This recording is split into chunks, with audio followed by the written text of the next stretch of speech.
Jangan lupa subscribe YouTube channel Metro TV News dan nyalakan notifikasi.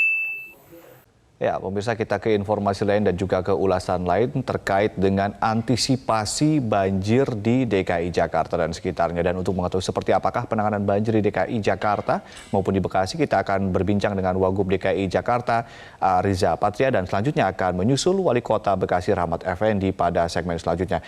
Kita ke Wakil Gubernur DKI Jakarta terlebih dahulu, Pak Riza Patria. Pak Riza, selamat sore. Selamat sore, Assalamualaikum warahmatullahi wabarakatuh. Waalaikumsalam warahmatullahi wabarakatuh. Pak Riza, kalau kita lihat di tahun atau awal tahun lalu kan sempat terjadi banjir besar juga. Apa sebetulnya evaluasi banjir besar di awal tahun lalu yang kemudian jadi catatan untuk penanganan banjir di tahun ini? Ya memang kalau kita lihat banjir tahun lalu tuh banjir 5 tahunan yang memang luar biasa ya. Dan memang ketika itu debit hujannya yang tinggi, bahkan banyak sekali dampak daripada banjir kiriman yang kami terima di DKI Jakarta. Kita tahu DKI Jakarta datarannya sangat rendah, jadi kita menerima banjir karena 4 sebab ya. Sebab pertama, banjir sumbernya datang dari karena hujan lokal, yang kedua dari daerah-daerah sekitar, karena banjir kiriman, banjir bandang sebagainya. Yang ketiga disebabkan karena banjir rob dari laut. Dan yang keempat memang karena adanya penurunan tanah yang setiap tahun tanah di Jakarta menurun. Nah, dari 4 sumber itu beberapa kita lakukan. Di antaranya pertama kami membuat program normalisasi atas dukungan pemerintah pusat, naturalisasi program daripada DKI Jakarta, kemudian menyiapkan pompa, mulai dari pompa stasioner, pompa mobile, tahun ini kita siapkan, bahkan pompa underpass juga sudah kami siapkan. Kemudian yang berikutnya kami menyiapkan sumur resapan, drainase vertikal, kemudian juga kita siapkan polder pembuatan waduk, sungai, dan sebagainya. Dan yang paling utama, tahun ini kita meningkatkan optimalisasi pengerukan, meningkatkan daya tampung air dengan cara melakukan pengerukan daripada sungai-sungai, waduk, situ, dan embung, kemudian membuat daripada codetan-codetan, terobosan-terobosan codetan, termasuk juga kita membuat olakan-olakan untuk menampung sebagian air yang tergenang dan diteruskan ke sungai, ke kali, sampai ke... Dan alhamdulillah sampai hari ini, kalau kita bandingkan dari tahun-tahun sebelumnya, cukup baik ya, tingkat banjir tidak sebesar daripada tahun-tahun sebelumnya. Sekalipun curah hujannya sebetulnya setiap tahun terus meningkat, tapi kita cukup berhasil melakukan pencegahan dan pengendalian banjir.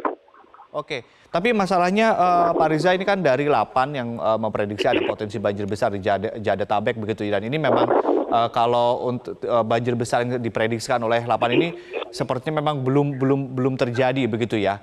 Kita berharap memang tidak terjadi, tetapi apa yang kemudian sudah diantisipasi nih khusus untuk prediksi ini? Ya seperti program tahun ini ada beberapa program khusus seperti yang tadi disampaikan, optimalisasi pengerukan, termasuk meningkatkan daya tampung air, membuat codetan, olakan, mengaktifkan, memanage sedemikian pintu air yang ada, mengatur pompa, kesiapsiagaan petugas, semua kita tingkatkan. Termasuk karena di masa pandemi ini ada yang beda, kami meningkatkan jumlah tempat tampung pengungsi kami tingkatkan dari jumlah sebelumnya, logistik kami tingkatkan, dan ada yang khusus tentu seperti masker disiapkan, kemudian hand sanitizer, dan jaga jarak dan sebagainya, karena di masa pandemi ini jadi ada perlakuan yang berbeda. Tapi kita bersyukur sampai hari ini yang terdampak totalnya ada 57 RT dari 30.470 RT di DKI Jakarta. Jumlah pengungsi juga alhamdulillah terus berkurang, sampai hari ini hanya 82 kepala keluarga ya. Baik, Jadi, terkait dari prediksi 8 itu sendiri, Pak Riza, apakah Pemprov sudah berkoordinasi intens dengan 8 maupun BMKG terkait hal ini, Pak? Artinya seberapa besar sih banjir yang diprediksikan oleh mereka ini? Ya kita terus berkoordinasi ya, tidak hanya dengan 8, BMKG, tapi juga dengan seluruh institusi lainnya, termasuk institusi tanggap darurat seperti Basarnas, BNPD, BNPB, termasuk juga TNI Polri, semua bahkan jajaran Forkopimda semua terlibat aktif, bahkan para masyarakat yang tergabung dalam komunitas kebencanaan, penggiat penanganan kebencanaan, LSM, NGO semua terlibat aktif bersama-sama dengan Pemprov DKI Jakarta untuk mengambil langkah-langkah pengendalian banjir, diantaranya adalah pencegahan dan penanganan banjir sendiri. Oke.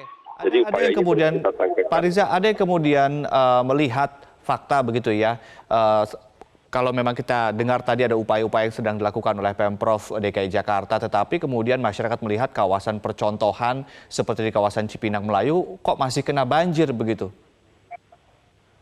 Ya memang banjir ini kan tidak bisa berdiri sendiri ya. Memang di beberapa titik kita lakukan perbaikan termasuk di Cipinang Melayu, tapi dia tidak bisa berdiri sendiri. Ada tempat-tempat lain yang belum selesai diatasi, maka itu berdampak. Jadi memang menangani banjir di Jakarta ini tidak bisa parsial. Kita menangani harus secara komprehensif. Itulah program yang kita atasi, diintegrasikan bahkan dengan pemerintah pusat. Pemerintah pusat juga telah melakukan Perpres 60 ya, terkait pengendalian masalah-masalah di Jabodetabek Jur, masalah banjir, masalah sampah, masalah polusi, transportasi, dan sebagainya. Insya Allah ke depan nanti kita bisa terus tingkatkan upaya kita, tidak hanya pencegahan, tapi juga penanganan akan lebih baik. Oke. Terakhir Pak Riza, terkait penanganan nanti jika memang banjir besar sesuai prediksi terjadi, apa yang kemudian telah disiapkan untuk pengungsian katakanlah, karena sekarang kan banjir juga terjadi ketika pandemi yang di saat orang harus jaga jarak nih Pak Riza. Sudah adakah tempatnya di mana, kemudian bagaimana manajemennya? Sudah bisa dilihat ya di website kami, bahkan kami sudah membuat buku panduan kesiapsiagaan kita semua.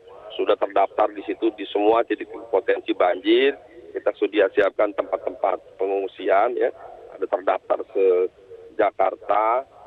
Jadi tidak hanya titik pengungsian yang sudah kami siapkan, tapi segala keperluan, cara prasarana pendukungnya, mulai dari perahu karet, ban, sampai masker, bahkan sampai pampers bayi, semua susu sudah kami siapkan semua.